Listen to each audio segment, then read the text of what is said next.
Hey, what up everyone? I'm Sinnycool and this is Gems of War. And today I have your ILLITHIA faction event as well as a class event team for Slayer for Thursday. Because the next time I'm going to see y'all, it's going to be Friday. Might as well put these here today. I'm not streaming today or anything. So next week we might do Tuesday, Sunday or something. We'll see. We'll see how Sunday goes because we're going to stream this Sunday. But here you go, ILLITHIA. You got 5 teams. You got Pure 500 on the screen right now. You got Deathless 500. You got High, Mid, and Low for the event. Pure Faction 500 is what I'm showing first here. It's in 2 times speed. It is kind of hard if you don't know what you're doing, because it did take me like 3 tries. So we got Illithian Colossus, Crystal Intellect, and Illithian Servitor. So I'm using the new troop, the Crystal Intellect. I think it's a good addition to the team. The whole thing with this is going to be you need to drain their magic before they drain your magic. Like, I think the way we used to do it was like triple Illithian Servitor before the new troop came in or something, but I don't even know how we got that done back then, because when I tried it, they were draining my magic, draining my magic, draining my magic, and then I would have like, I'd be doing 1 damage with my Servitor. So that didn't work out for me. But with this new troop and the Illithian Colossus, you can drain their magic first. So try to do that. That's the whole strat. The whole strat is you want to drain their magic before they drain your magic. So you'll take your Illithian Colossus, you'll hit their Illithian Colossus, drain its magic. You'll take your Crystal Intellect, then drain their Mind Eater or their Hive Mind. Just skip the Servitor. Don't worry about the Servitor till last. We want to drain all the magic off their whole team, but make sure you do the Colossus, the Mind Eater, whoever has the most magic, basically. And Servitor will only, do AoE damage and drain like 2 magic from you, so it's not going to like destroy your whole team. Like the Mind Eater, the Hive Mind, the Illithian Colossus can destroy your whole team and make your magic 0, and now you're hitting for nothing. So you really want to drain their magic first, so they're not hitting you as hard and draining your magic and stuff. So you take your Colossus, you take your Intellect, you drain their Colossus, you drain their Mind Eater, and then you get them up again, you drain their Hive Mind, you get them up again, and you drain their Colossus, drain their Hive Mind, drain their Mind Eater. Like, you don't even cast your Servitor unless there's nothing else going on. Once you get everything's magic to 0, this is the last fight, by the way, so I'm talking just about the last fight. First fight's very similar, though.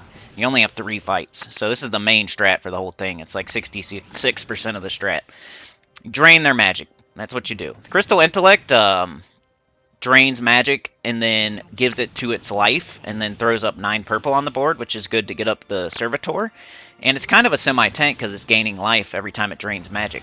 The Illithian Colossus drains their magic and then turns it into armor and life. So it's a little bit of a tank. I think it even has skull reduction.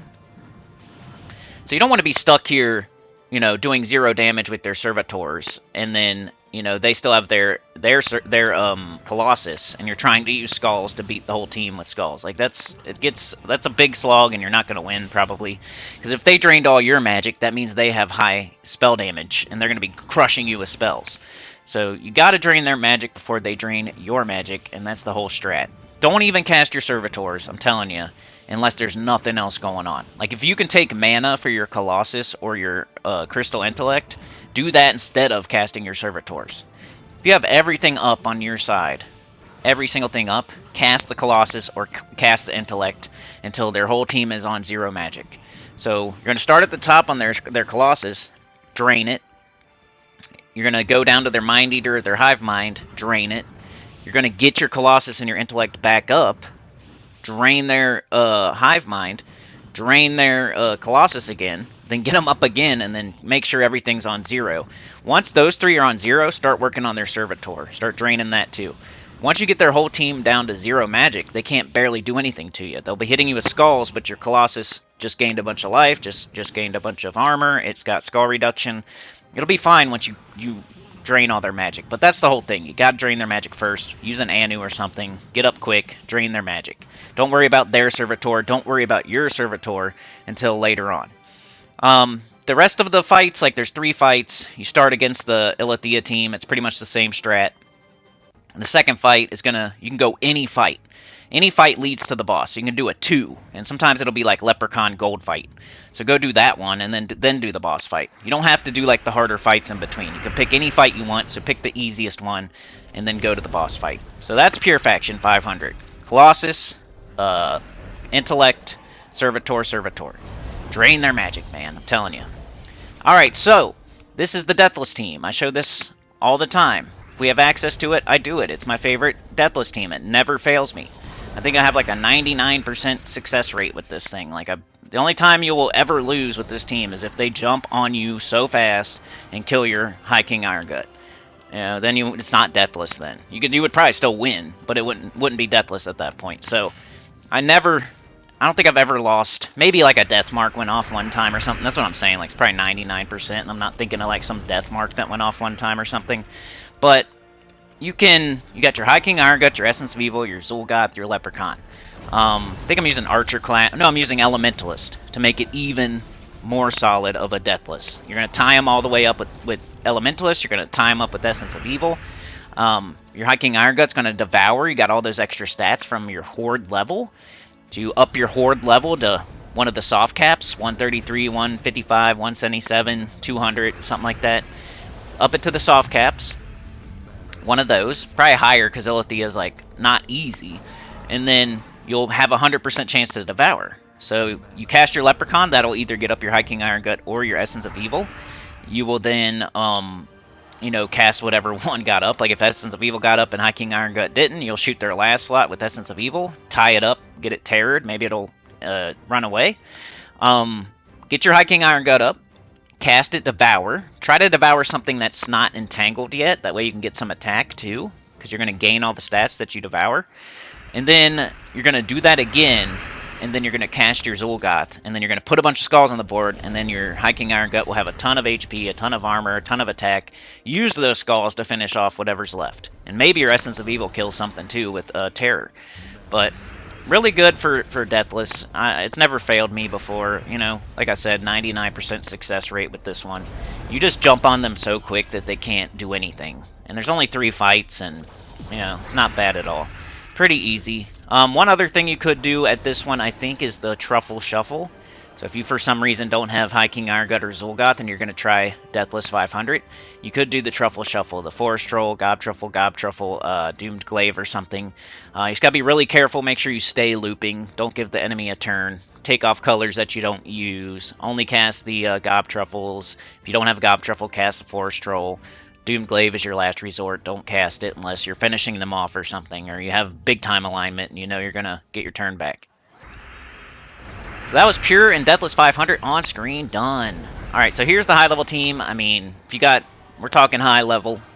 So I'm assuming you have access to pretty much everything in the game. So this is kind of what's going on right now. This is kind of the meta right now, right? Let me know if there's any tweaks I should make to it, but I'm just doing pretty much, I took Stellarix off, I put Chrysantherax on. We got Chrysantherax, Ferrocafru, Essentia. I think Illithia is blue-purple, so that's perfect. We got purple for Cafru, we got blue for Essentia. So the explosions plus the 50% start gets Chrysantherax up a lot of the time. You cast it, you pretty much one-shot them.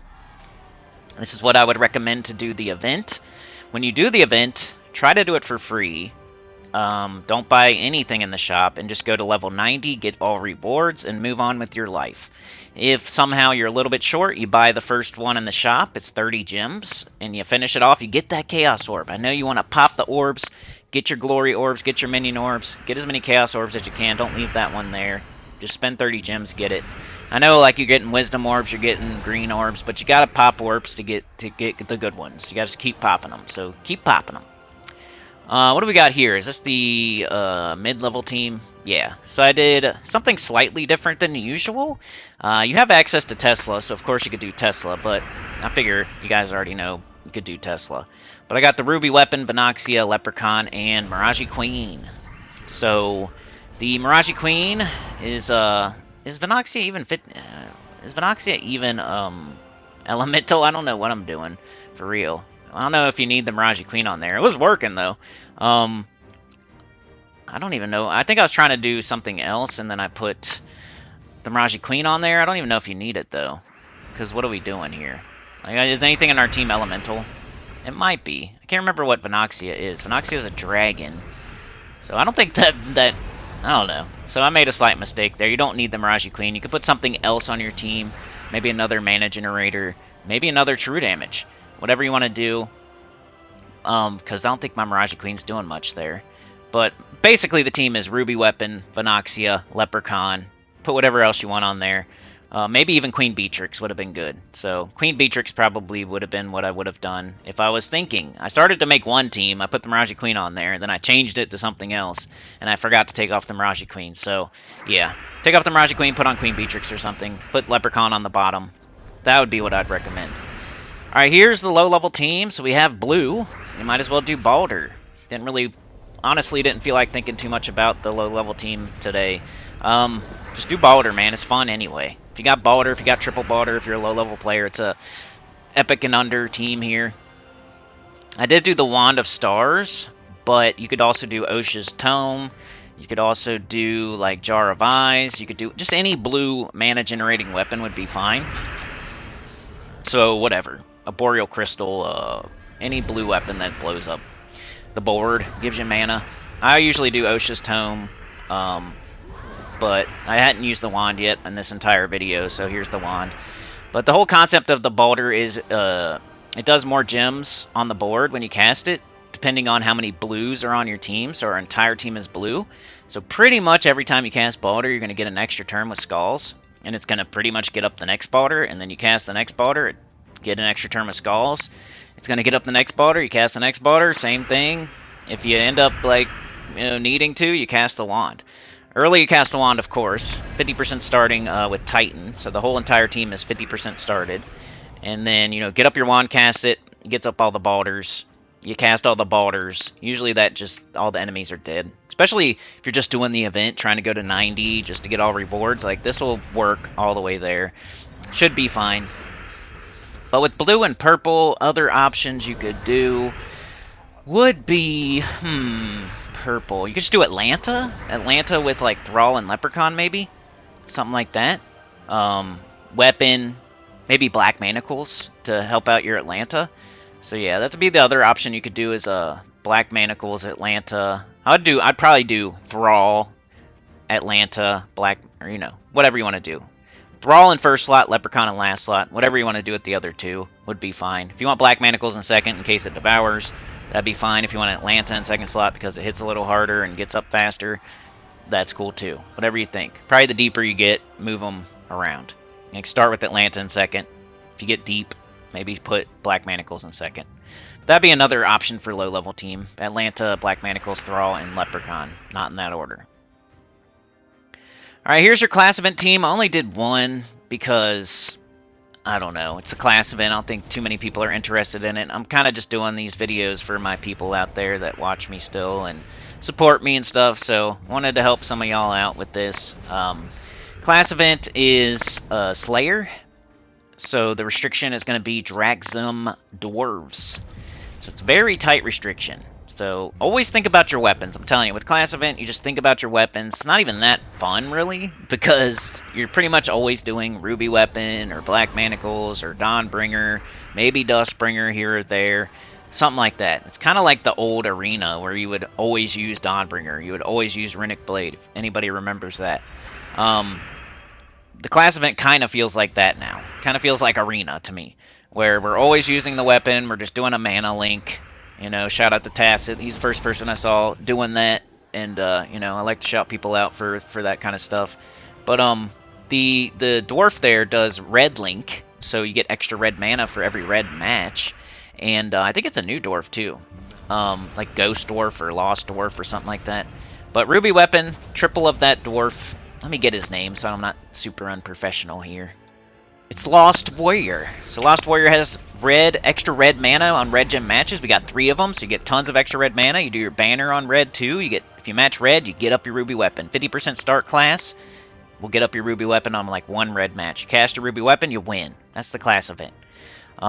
If you're a low level player, I don't know, man. Sorry. Let me know if you need help in the comments, and I'll try to come up with something if anybody needs it. Like, share, subscribe, consider joining. Helps a lot. Get about the channel, comment below, and I'll see y'all next time. Patreon, come on, Patreon.